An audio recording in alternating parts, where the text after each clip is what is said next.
Hi ladies and gentlemen.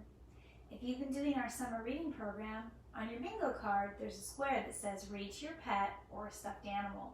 Today I'm going to read to Miss Maria.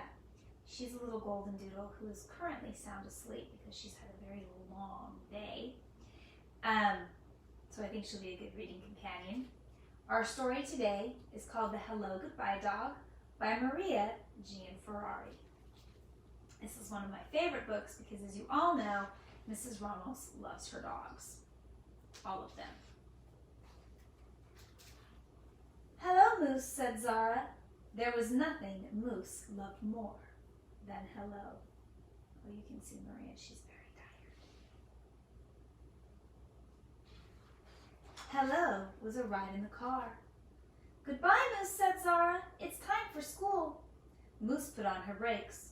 It took Mom and Dad to get Moose to leave. There was nothing Moose disliked more than goodbye. Goodbye was an itch that couldn't be scratched. When Mom checked the mailbox, out zoomed Moose. It was time to say hello. Two paws patted on the glass. "Oh my," said Miss Perkins. "It's my dog Moose," said Zara. "Hello, Moose," said the class. Hello was a pat on the head. "Dogs aren't allowed in school," said Miss Perkins. "Moose will be quiet," said Zara. She loves story time. Moose lay at Zara's feet as Mrs. Perkins read a story. "Goodbye, Moose," said Zara. Moose put on her brakes. It took Mom, Dad, Zara, and Mrs. Perkins to get Moose to leave. Goodbye was being tied up in the backyard. Moose chewed through the rope. It was time to say hello. "Hello, Moose," cried Zara. Hello was having a book and someone to read it to you. "Dogs aren't allowed in the library," said Miss Chin. "Moose will be quiet," said Zara. She likes when I read to her. Zara read. Kids listened. Moose's tail swept circles on the rug. "Goodbye, Moose," said Zara. Moose put on her brakes. It took Mom, Dad, Zara, Mrs. Perkins, and Miss Chin to get Moose to leave. Goodbye was a closing door. Moose pushed through the screen. It was time to say hello. "Hello, Moose," said Zara. Hello smelled like homemade cookies. "Dogs aren't allowed in the cafeteria," said one of the lunch ladies. "She'll be quiet. I'll just read to her," said Zara. Zara read. One kid sat, then another, and another, until the table was full. Moose's tail thumped on the floor. "What's that dog doing here?" asked Principal Evans. "It's time for goodbye, Moose," said Zara. But Moose was tired of goodbye. A game of tag was on. Principal Evans was it. Chairs tipped, kids slipped, teachers tripped, trays flipped, and Moose skipped right back to Zara. Then Moose got tagged. "Goodbye, Moose," said Zara.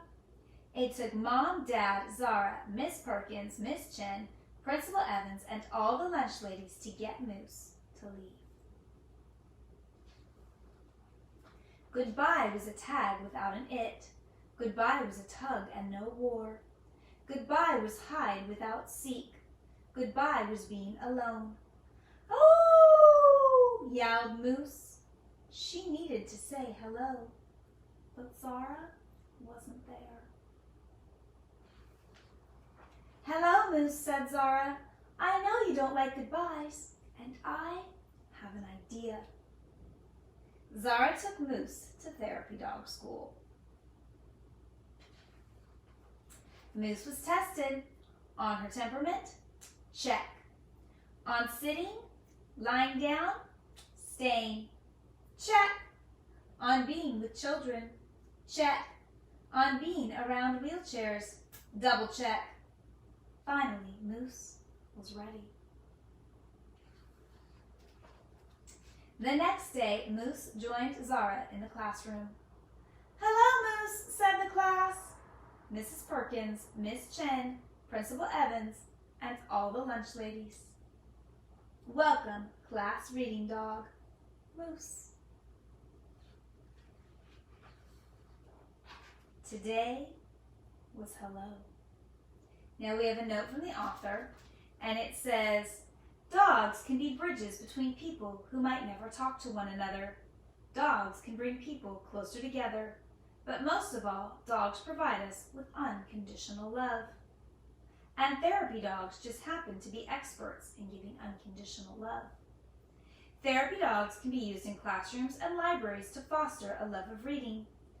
Therapy reading dogs provide a positive association with reading, and especially with reading aloud, since child readers are neither judged on nor corrected for mispronunciation. Instead, they read for the sheer enjoyment of their audience. A dog. Who wags her tail? Who gives you his rapt attention? Who listens even if the story is boring? Who rests her head on your ankles? A dog. It's the perfect combination of tails and tails. Now, as you notice, Miss Maria slept through our story. And that's okay, she's very tired. But if she was an actual reading therapy dog, she would probably rest her head right here on my lap and let me pet her. Well, even if she's asleep, she likes me to pet her. But maybe one day, when life gets back to normal, we will have reading therapy dogs in the library. I think you guys might like that. Okay, I will see you next week with another story, and I hope you're having a great summer. I love you guys.